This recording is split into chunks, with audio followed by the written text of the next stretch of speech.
Hey guys, my name is Dileshwar और आप सभी का स्वागत है मेरे यूट्यूब चैनल टेक ब्रो में। तो आज के इस वीडियो में हम उत्क्रमणीय अनुत्क्रमणीय प्रक्रम एवं ऊष्मा इंजन के बारे में जानेंगे। तो चलिए वीडियो को स्टार्ट करते हैं। तो सबसे पहले हम जान लेते हैं उत्क्रमणीय अभिक्रिया या प्रक्रम, अनुत्क्रमणीय प्रक्रम। तो उत्क्रमणीय परिवर्तन या प्रक्रम वे परिवर्तन जो पूर्णतः प्रारंभिक स्थिति में वापस या किसी स्थिति परिवर्तन के पश्चात पुनः उसी मार्ग द्वारा प्रारंभिक ऊष्मागतिक अवस्था में पहुंच जाते हैं, उत्क्रमणीय परिवर्तन कहलाते हैं। एज ए एग्जाम्पल देखें तो अगर कोई इस ऊष्मागतिकी स्थिति निर्देशांक ये पॉइंट है, पॉइंट ए, और वो किसी प्रक्रम द्वारा पॉइंट बी में पहुंच जाता है, पॉइंट बी में पहुंच जाता है, तब वापस वो प्रक्रम बी से वापस ए में पहुंचेगा जब उसके स्थितिज ऊर्जा, आंतरिक ऊर्जा और ताप दाब में कोई परिवर्तन ना हो और कुछ ऊष्मा की उतनी हानि ना हो, तो ये हमारा उत्क्रमणीय प्रक्रम कहलाएगा। इसका एग्जाम्पल हम सोच सकते हैं कि माना अगर हमने गैस ये हो गए। अब सेकेंड हम देखते हैं अनुत्क्रमणीय प्रक्रम के लिए। तो इसमें हमारा जो प्रक्रम है वो प्रारंभिक बिंदु ए से प्रक्रम किसी प्रक्रम द्वारा बी पर तो पहुंच जाता है, पर बी से वापस ए पे न जाके वो अन्य स्थिति या ऊष्मागतिक निर्देशांक सी पे पहुंचता है। तो ये हमारा अनुत्क्रमणीय प्रक्रम कहलाता है, क्योंकि वह वापस ए पर नहीं पहुंच सका, उसकी स्थिति ऊष्मागतिक निर्देशांक ये वापस से नहीं प्राप्त हो सके। ये हमारा अनुत्क्रमणीय प्रक्रम कहलाता है। अनुत्क्रमणीय और उत्क्रमणीय का एग्जाम्पल देखें तो अगर हम किसी पिस्टन है ये, इसको हम लोग तेज़ी से ऊपर की तरफ ले जाएं तो इसमें आयतन, गैस का आयतन बढ़ेगा जिससे इसका ताप घटेगा। लेकिन यहाँ पे पिस्टन है उसके बीच यहाँ पे ये घर्षण के कारण कुछ ऊर्जा क्षय होगी और जो वायु तेज़ी से फैलेगा उस कारण विक्षोभ होगा वायु में, जिस कारण भी एनर्जी लूज होगी हमारी या क्षय होगा एनर्जी का।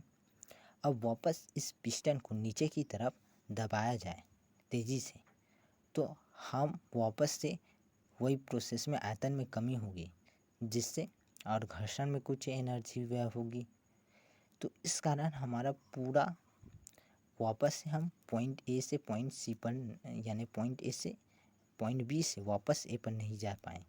जो सबसे पहले हमारा था, कुछ एनर्जी इसमें घर्षण में रिलीज हो गई, कुछ एनर्जी इस विक्षोभ जो अचानक से गैस का प्रसार होगा उसमें व्यय हो जाती है।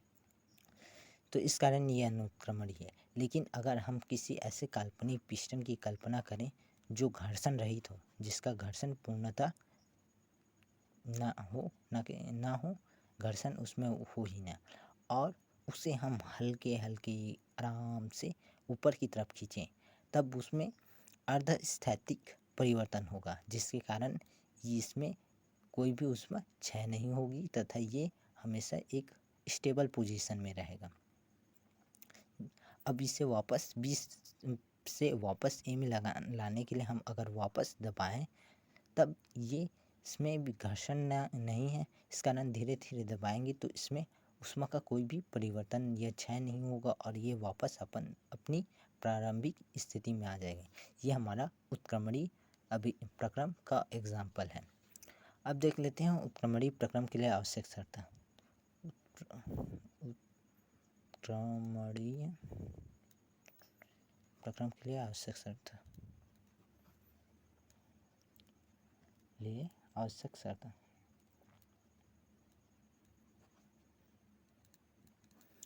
तो इसमें क्या होता है कि जो पहला, इसमें जो पिस्टन है इसमें घर्षण रहित हो या घर्षण हो ही ना, तो घर्षण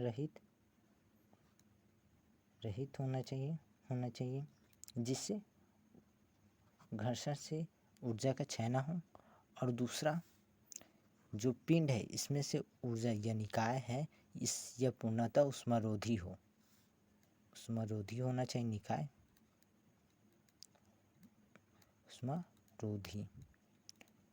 ऊष्मारोधी होना चाहिए निकाय का, अर्थात इससे विकिरण, ताप या किसी अन्य तरीके से ऊष्मा की हानि नहीं होनी चाहिए, तभी ये उत्क्रमणीय परिवर्तन में होगा। जनरली अगर हम किसी पिस्टन को करें तो उससे ऊष्मा घर्षण के द्वारा और विकिरण के द्वारा क्षय होगी ही। अतः यह एक आदर्श है स्थिति है, यह काल्पनिक स्थिति है जो एक आदर्श प्रक्रम कहला सकती है, तो इसे आदर्श प्रक्रम भी कह सकते हैं। वह हमारा आज का नेक्स्ट टॉपिक है ऊष्मा इंजन। ऊष्मा इंजन, तो ऊष्मा इंजन ये ऊष्मा ऊर्जा को यांत्रिक ऊर्जा में रूपांतरित करती है। यह रूपांतरित करने की मशीन है। ऊष्मा ऊर्जा को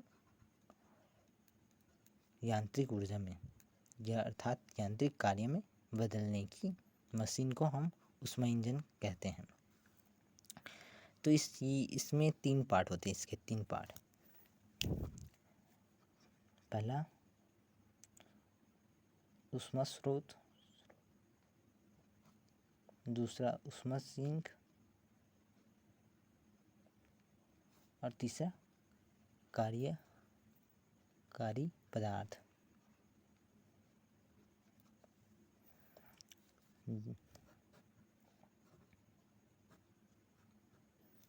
तो ऊष्मा स्रोत यह ऐसा स्रोत होता है जो जिसकी ऊष्मा देने की क्षमता अनंत मानी जा सकती है, यानी इससे हम कितना भी ऊष्मा ले सकते हैं। तो ये हमारा ऊष्मा स्रोत कहलाता है, अर्थात इससे हम इसका ताप टेम्परेचर T1 होता है और इससे हम ऊष्मा इस कार्यकारिणी पदार्थ में लेते हैं, Q1 ऊष्मा लेते हैं। अब ये कार्यकारिणी पदार्थ एक पूर्ण चक्कर लगाती है तथा उसमें कार्य यानी ऊष्मा इंजन को ऊष्मा को यांत्रिक कार्य में परिवर्तन करती है तथा बाकी ऊष्मा को Q2 को ये ताप के रूप में इस ऊष्मा सिंक को दे देती है। ऊष्मा सिंक का कार्य ये होता है कि ये अनंत ऊष्मा को अवशोषित कर सकता है। हमारे वायुमंडल को हम ऊष्मा सिंक बोल सकते हैं क्योंकि ये अनंत ऊष्मा को अवशोषित कर सकते हैं, यानी कि अनंत या बहुत ही अधिक मात्रा में ऊष्मा को अवशोषित कर सकते हैं। तो इसलिए इसे वातावरण को हम ऊष्मा सिंक या आदर्श ऊष्मा सिंक कह सकते हैं, क्योंकि ये सबसे अच्छा ऊष्मा सिंक का कार्य करता है। और इसकी दक्षता, इसका उच्च ताप होता है उच्च ताप, इसका निम्न ताप ये Q1 ऊष्मा लेती है इस ऊष्मा स्रोत से तथा Q2 ऊष्मा इसे देती है। जितना ऊष्मा बाकी बचा इस कार्यकारिणी में उस सबको ये यांत्रिक कार्य में रूपांतरित कर लेती है। तो ऊष्मा दक्षता, जो ऊष्मा इंजन की दक्षता है वो होगी हमारी किए गए कार्य W बटे ली गई ऊष्मा Q1। तो हमारा किए गए कार्य कितने के बराबर होगा?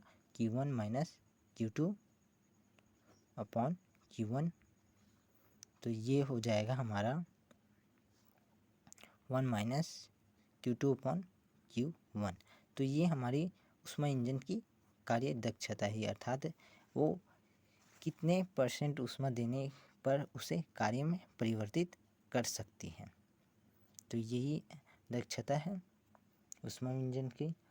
तो आज के वीडियो में बस इतना ही। वीडियो को देखने के लिए धन्यवाद। अगर वीडियो अच्छी लगी हो तो हमारे चैनल को लाइक करें, हमारे चैनल को सब्सक्राइब करें, वीडियो को लाइक करें तथा नीचे एक प्यारा सा कमेंट कर दें। धन्यवाद।